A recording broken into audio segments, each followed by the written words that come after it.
everyone, my name is Karen, this is my channel Rather Be Reading, and today I'm bringing to you a recent reads video.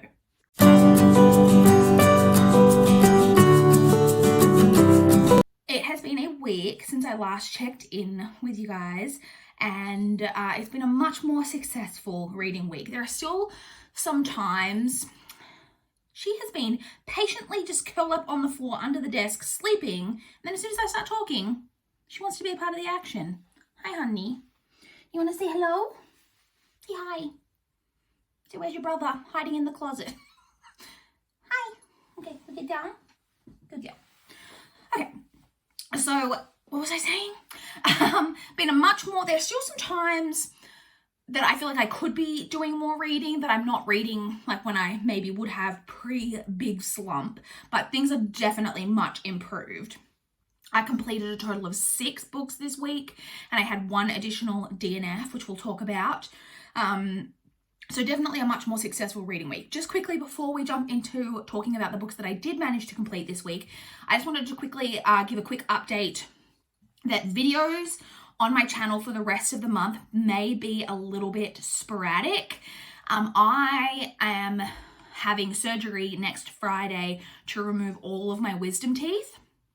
And so I normally film on Saturdays, which would obviously be the day after surgery. And so I'm not sure what videos I'm going to have out for the rest of the week, and then if I'll have a chance to film the following week. I do have the entire week following my surgery off from work to recover, but I don't know what state I'll be in to film during that week. But hopefully maybe I can, if like midweek, hopefully I'm well enough maybe to film, then maybe I can, but I'm not sure. So you may have a little patch in August where we don't get too many videos, and I hope that that is okay with you guys. There's nothing I can do about it, so if it's not, too bad. So let's jump into talking about the books that I've read this week. So the very first book that I want to talk to you guys about is the DNF. So I ended up DNFing Kafka on the Shore by Haruki Murakami. I only got to about like page 108. Like I didn't read that much more than where I was at when I spoke to you guys last week. This was just too weird for me. This has so I don't even know how to explain the plot of this. It's like really weird, like speculative kind of magical realism. You're basically following 2 characters. One is a teenage boy, he's 15, and he's recently run away from home. And he's basically left and he's kind of gone to this other place, and it's about kind of what he's got going on. But then you're also following a man who is older. I think he's like in his 50s maybe. I can't remember how old he is, but he has some like mental disabilities, but he can talk to cats. And he basically spends most of his time trying to find missing cats, like people who've lost like cats, like family pet cats.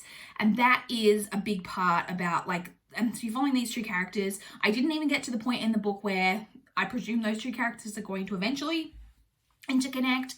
I don't know. This was just too weird for me. So already you can tell like that there's a bit of a speculative twist, but it was a lot of weird stuff going on. I mentioned, I think last week, that I found this, I found a lot of this very overly sexualized, and I was only 100 pages in it. It happened several times. It was just a lot of overly sexualized detail added into scenes that I thought was entirely unnecessary, and also done in like really like weird ways. There's a scene where a character is having a shower, and there are some very graphic details about the way that he is cleaning himself, which I was just like, why did that need to be in there? There is another scene of a like kind of sexual encounter between 2 characters, which is then immediately followed by the statement of, I wish I was your sister. And I was like, ugh, okay, weird. Then we have kind of a flashback scene that deals with a woman getting her period, which I am all for more period rep in books, but this was done in like a really like weird way, and like almost done as like maybe that happening being the catalyst for this really like weird event. And like it's written by a man. It just felt really weird, and I just really wasn't getting along with this. I only pushed even from like where I was at last week to the 100-page mark, really, to because I did have this earmarked for one of my challenges, because this was my TBR Cup pick from July, and this was to meet my challenge to read a book that relates to the 2020 Summer Olympics. And I picked this because it was by a Japanese author, and the Olympic Games were supposed to be in Japan this year.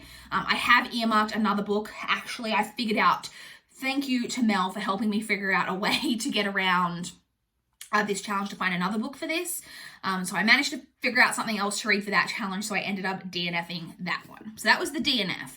And the next book that I actually completed was The Switch by Beth O'Leary. This one I did receive an audio copy in exchange for an honest review from NetGalley.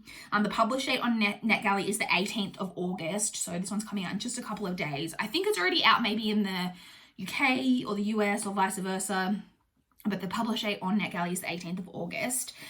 This is a women's fiction about a woman who's in her 20s. She's been going through a really rough time. Her sister passed away about a year prior to the beginning of the novel, and she's been really struggling with that, having a really hard time at work.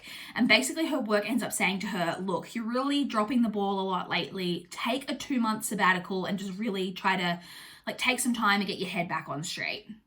And so she has a discussion with her grandmother about this, and her grandmother basically end up deciding to switch lives. So her grandmother lives in, I know the answer to this. I'm so annoyed, I can't remember the area. Anyway, in a more rural, village type setting in England, and the younger character lives in London, and the older character, who is 79, I believe, at the start of the novel, is wanting to get back into finding a new love. And there's very few options in the village that she lives in. There's 3 eligible men in the whole town, not interested in any of them. And so she wants to find some new dating opportunities. And so she decides to swap to London to meet some new men. And her granddaughter comes to live at her place, which is where she grew up. And they basically swap lives. I really enjoyed this. I enjoyed this a lot more than I thought that I would. I really enjoyed the part of the story told from the grandmother's perspective. I didn't expect for that to be my preferred of the 2 POVs, but it was. I really, really enjoyed that. I really liked that this you don't often see stories about older people trying to find love and wanting love and companionship, or even sexual relationships, and I really liked that representation. I will say also I really actually liked the audiobook, the narration. It was narrated by Alison Steadman and Daisy Edgar Jones. So overall I ended up quite enjoying that, and I ended up giving it 4 out of 5 stars. The next book that I completed was The Perfect Father, the true story of Chris Watts, his all-American family, and a shocking murder by John Glatt. This is a e-copy that I received from NetGalley in exchange for an honest review. The publication date for this one was the 21st of July, so this one is already out. So this is a non-fiction true crime. Obviously, from that title, you can tell it's all about the case of Chris Watts. So a quick summary of that case, in case you don't know about it. You probably do, because it was very big in the media. Chris Watts was accused and convicted of, he took a plea, of murdering his wife and his 2 young daughters. And so they had been a seemingly perfect, quote unquote family. And, it was a very shocking case in the media. And it's just really looking into that. So you go right back to both Chris and Shannon, his wife Shannon, when they were in kind of high school, and kind of their upbringings, what led them together to being a couple, and then their entire relationship from when they first met to getting married to having their children, through all of their lives right up until the murders. You then get the details of the crime, and you then get the aftermath of what happened after the crime, how they ultimately discovered that it was Chris who had done these killings, and so on. I had mixed feelings on this. There is a lot of detail. John Glatt has obviously done a ton of research into their lives. So they were very public, had quite public lives, in that Shannon was a kind of I guess you would call now an influencer. She had a online, it was a fitness product that she was very heavily in pushing, a bit of a pyramid scheme it seemed to me, but she was very heavily involved in that.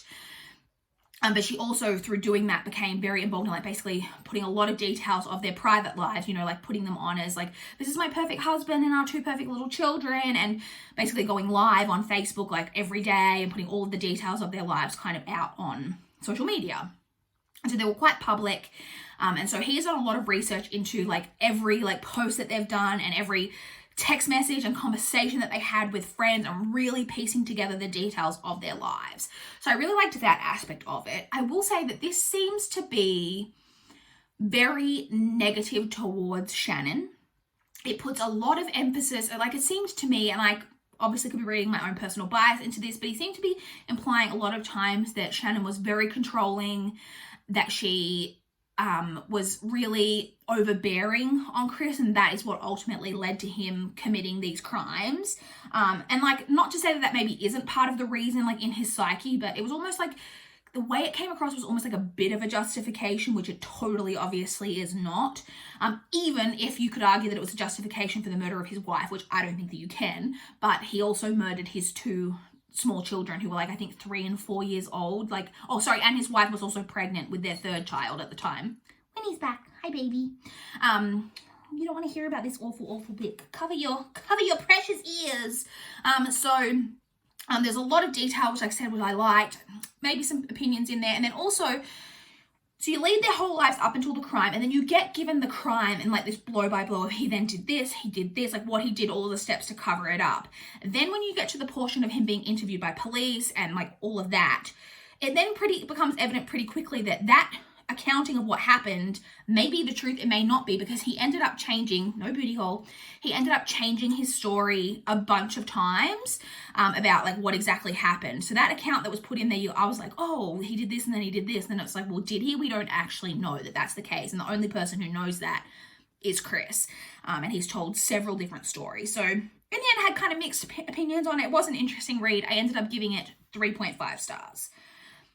I then completed my audiobook reread Before the Devil Breaks You by Libba Bray. This is the third book in the Diviners series and was the last one that I had previously read. So this, in case you don't know, is YA historical fiction set in the 1920s in New York. It's very paranormal. We're following a bunch of different characters who all have different like special abilities. I adore this series so much. Before the Devil Breaks You is almost my favorite in the series. Having said that, I gave the first book 4.5, I gave the second 4.25, and I also gave the third 4.25. So you might be thinking, how can it have a lower rating and be almost your favorite? Because there is one detail in the end part of the story, there's one event that takes place that I don't particularly love the addition of that element, and I don't love the way that it was handled, but I'm open-minded to seeing that maybe that could be like wrapped up in a better way in the last book. But excluding that part, the last like 50% or like 40% of this book is so good. Like I said, I've said before, this has a huge ensemble cast. There's so many different characters doing so many different things all throughout, and you get a lot of them kind of interacting maybe with like one character here and one character there and so on, and like different scenes in the previous books, and you get that in this as well, but you also get a lot of this book is all of the characters like interacting together, which I love. There's so many, this book like ups the creep factor, because book 1 is really creepy, and then book 2 I thought like lacked on the creep factor a little bit, but then book 3 I thought got really back to really good creepy. I am so pumped to read the final book. I already had it on hold from the library. It says that it's available soon, but it has said that for like over a month. So I'm hoping that that's going to come in any time now so I can listen to that and finally finish this series, because I really do love it. I've said it before, but I'll say it again. January Lavoie, who is the audiobook narrator, is so talented. The Diviners was the first audiobook I ever listened to, and it's still my favorite audiobooks ever, and I highly recommend checking out the audiobooks if you are able to get your hands on listening to it that way. Anyway, the next book that I completed is Cinder by Marissa Meyer. This is the first book in the Lunar Chronicles. This is a YA sci-fi retelling series, the first book being a retelling of Cinderella. So the setup is that Cinderella is a cyborg. So this is set kind of well into the future. It's like after there's been at least 4 world wars at this point, and it's set in New Beijing, which is like an entirely new, because Beijing was entirely destroyed, I think, in the Fourth World War. And then this is like a new era of Beijing. And we're following Cinder, who is a cyborg. So there are people who can be like, if they've had really terrible accidents and injuries, can be like healed by becoming like part cyborg. So Cinder has a mechanical foot and a mechanical hand, I believe. And there are also, in addition to there being humans who are like kind of part cyborg, there are also androids, like just complete, like more robotic characters, or robotic things. And then you have, that's on Earth, but there is also the setting of Luna, which I presume is on the moon, that there are the lunar people, who's like a whole nother race of people. And then obviously it's a Cinderella retelling. I really enjoyed this for the most part. I thought this was a really good setup for the series. I'm interested to see where the series goes overall. I did think this was pretty predictable. There are some events or like reveal that you're kind of leading up to all the way through the book. And from when it was very, very first mentioned to me, it was incredibly obvious like where we were headed. I wasn't sure whether it was supposed to be a shock or if it was just supposed to be a shock to like the character, but to me as a reader, and I'm saying this is a 32-year-old, maybe when I was 16 I wouldn't have picked it up, but I feel like I would have because it's pretty obvious. But anyway, I did quite enjoy this. I look forward to continuing on with the series, and I gave this 3.75 stars. The next book that I read was Giant Days Volume 11 by a whole slew of people. Do they have the names here? John Allison, Max Serin, Whitney Kogar, Jim Campbell, Grace Park, Marie Krapina, Sophie Phillip-Roberts, Shannon Waters. A lot of people are involved in this. So this is a new adult, I guess you would call it, contemporary series. It basically follows three girls who are all at university together in the UK. We've got Daisy, Esther, and Susan. We're basically just following their lives throughout university. This issue is set, we're at the point of their final year of university at this point in the series. This wasn't my favorite volume. But I still love this series. I really, really enjoy it. There's quite a bit of McGraw in this one. If you guys are new to the channel, you may not know that I'm in love with McGraw. Here he is right here. And it's so funny because in real life, I would be like, ugh, that moustache. I would be like honestly disgusted. But in this graphic novel, I don't mind it. So like I said, this wasn't my favorite. I ended up giving this one 3.5, but I enjoyed it and I'm looking forward to continuing on because I think there's only a couple of volumes of this left to go, because I think it's going to end when they presumably graduate from university. I'm not sure if we're going to follow them beyond. I had that feeling where I think a lot of graphic novel series go on too long, but I honestly really enjoy this so much that if this continued on into their adult lives, I wouldn't be mad about it. So we have that. And then the final book that I completed was another book that I listened to on audio, and that was The Guest List by Lucy Foley. So I'm going to give you quickly all of the narrators because there are a huge bunch of narrators on this. We have Olivia Dowd, Aoife McMahon, yeah, I think it's McMahon, Chloe Massey, Sarah Ovens, Rich Keeble, and Jot Davies. So this, I'm sure you've all heard of this. This book's been very popular this year. This is a thriller. It is set on an island off the coast of Ireland. And it is about basically set at a wedding. There's a wedding going on this island, and you get a bunch of different perspectives. So you're following the perspective of the bride, the maid of honor, the best man, one of the owners of like the retreat or whatever it is where the wedding is taking place. Who else? You get one of the like guests, like a guest who's like the plus one of like someone else who's quite connected to all of these people. Do you get other perspectives? There's a whole bunch of like perspectives. I was tentative going into this because while this book's been really hyped this year, and so I was excited about it because of that. I was also excited because the premise does sound right up my alley. You guys may know I love a thriller set on an island. So all of that was like ticking my boxes, but I was a little bit apprehensive only because I did read The Hunting Party by Lucy Foley, I think last year. Oh, I just like almost choked on my own breath. I did read The Hunting Party by Lucy Foley, I think it was last year, and I didn't hate it. Like it was just fine for me. I might have even given it a 3.5. Like it was a decent, but I wasn't like in love with it. And so I was kind of like, oh, we'll see. Will this one be like that much better?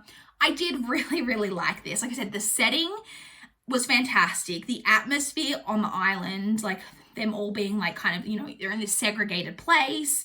The setting of it, there's all like kind of like mysterious stuff, and there's like a lot of bad weather, and there's like a cave. There's just like all kind of stuff going on that I really, really enjoyed. Oh, sorry, allow me a moment. Winnie is trying to step on my laptop. So I really enjoyed all of that. I liked all of the different character perspectives and getting to see all of that. So you don't know, I should say, so you know going in that it's a wedding set on the island, you know that there's a murder that's taken place, but you don't know who the victim is or who the perpetrator is. I did guess who the victim would be, and while I had thought to myself, oh, I don't want to say that because that might be like too much of a giveaway, I didn't completely guess who the perpetrator was. I'll say that. So it wasn't super predictable or anything. I really like that. I will say trigger warnings in this, quite a big trigger warning, I think, for self-harm, to be aware of that going in. But overall, I thought this was a really solid thriller, and I did enjoy it like quite a bit more than The Hunting Party, and in the end, I gave it 4.25 stars. So those are the books that I've read. To quickly touch on my current read, so I did start another, so I finished 3 audiobooks this past week, you guys. 3. Nailing it. Loving life. And I also started a 4th. So I have started listening to the audiobook for Harry Potter and the Goblet of Fire. If you've been watching my channel, you know that I'm doing a reread this year. I've read them a million times, but I'm doing the reread for the first time on audio. The audiobook version is narrated by Stephen Fry. So I listened to, I think, 38% of that on Friday. And I will be continuing on with that into next week. Not a lot to say about it because, you know, it's Harry Potter. So I listened to that. I'm listening to that. And then the physical book that I'm actually currently reading is Son of Rosemary by Ira Levin. This is the sequel to Rosemary's Baby. I don't know what to say about this. I'm not super far into it. I'm 64 pages in. Having said that, it's not very long. It's only just over 200. It's like 211 pages. So that's a decent amount of the way through. This has got really, really low average rating. And so far, 60 pages in, I'm just incredibly bored. The plot of like what's going on so far, I could not give 2 hoots about. So interested to see where this is going to go. I would be surprised if the rating is that low just because this is boring, but we'll see. I presume that something really like crap is going to happen. I don't know, but this is the book that I am currently reading. So that's it. Those are all of the books that I completed this week and what I'm currently reading. I would love to chat with you guys in the comments down below if you've read any of these books, if you've got thoughts on them. I would love to chat about that down below. If you want to talk to me about what you guys have been reading recently, I would love to know. Like I said, just be aware that there won't be too many videos probably coming up in the next like week or 2 weeks or into like kind of the end part of August. So I hope you guys will bear with me. Please like this video if you liked it. Please subscribe if you want to see more from my channel. That is all I have for this video today. Bye guys.